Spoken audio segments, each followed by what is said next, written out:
Hi guys, today we're going to be talking about volume of our prisms and cylinders. Only one vocabulary word today, and that is our volume. So again, here, the volume is the number of cubic units needed to fill a given space. So that almost sounds like our area, but there's one big difference.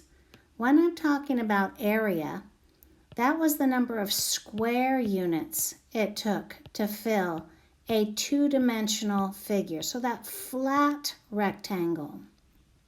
So that rectangle right there, if you look at it, I have that exact same rectangle down here as my base of my three-dimensional figure.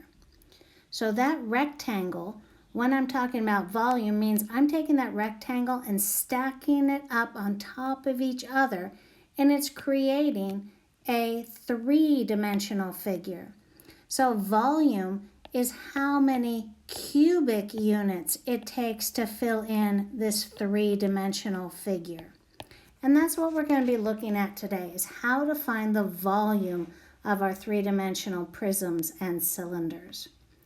I'm giving you a nice little formula here that's telling you that volume is the product, and again that means we're multiplying, of the base area and the height. So what we're doing is we're actually finding the area of the base.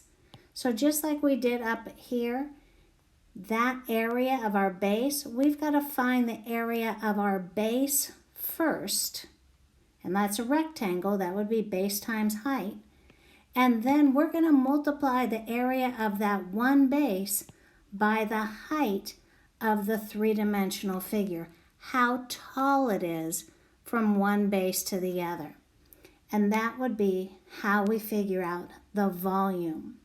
So let's go ahead, and I kind of copied and pasted so it looks a little funky down here, but we're going to look at that three-dimensional prism I gave you up on the top and see how would I calculate that volume.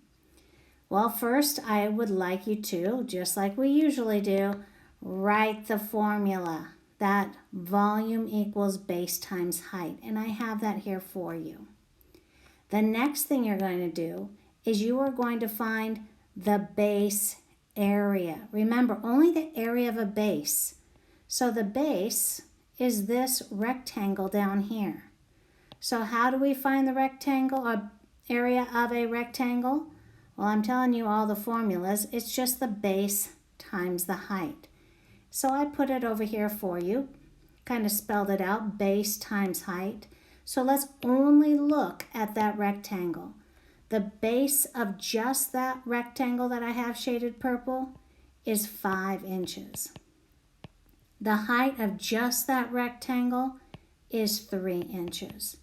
That right there is that base area. Now that I've done that, I'm going to now look at the height of the three-dimensional figure. How tall is that figure from both bases? From one base to the other, how far is it? In this problem, it's 4 inches. That's my height for that prism. So now the last step I have to do is just go ahead and multiply my values. But remember, it's not area, so it's not going to be squared. It's cubic units. So let's go ahead and multiply 5 times 3, which is 15. And then 15 times 4 is 60. But notice I have inches times inches times inches, just like we said, is cubic inches. So the volume of that rectangular prism is 60 cubic inches. Same exact thing whether I have a cylinder or a triangular prism. It doesn't matter. Any kind of prism or cylinder, it's that same formula. So starting with that formula, volume equals the base area times height. Now let's find the base. What shape do I have here for the base? This one, it's a circle. So how do I find the area of any circle? Well, I put it right over here for you, and I wrote it out. That's our pi times radius, or the pi times radius squared. So let's just work with that one circle, nothing else. Well, you know pi is 3.14, and the radius, well, in that picture I can see the radius of the circle is 2.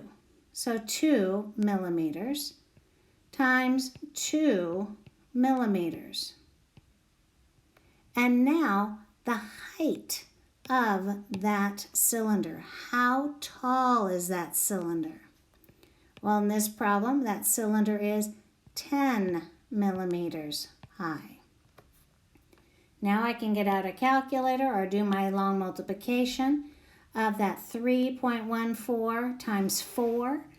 Well, I know that's 12.56, I believe, and then multiply that by 10, and what I should end up getting is 125.6. And again, millimeters times millimeters times millimeters is our millimeters cubed. And that would be the volume of that cylinder. Again, you just need to remember that we need to find, when we're finding the volume, that base area, and we have to, after we find the area of just the base, then we multiply that by the height. Once you do that, you will then have already found that volume in cubic units. So make sure that you bring your questions to class, and we will continue to work with this volume of these prisms and cylinders. I will see you.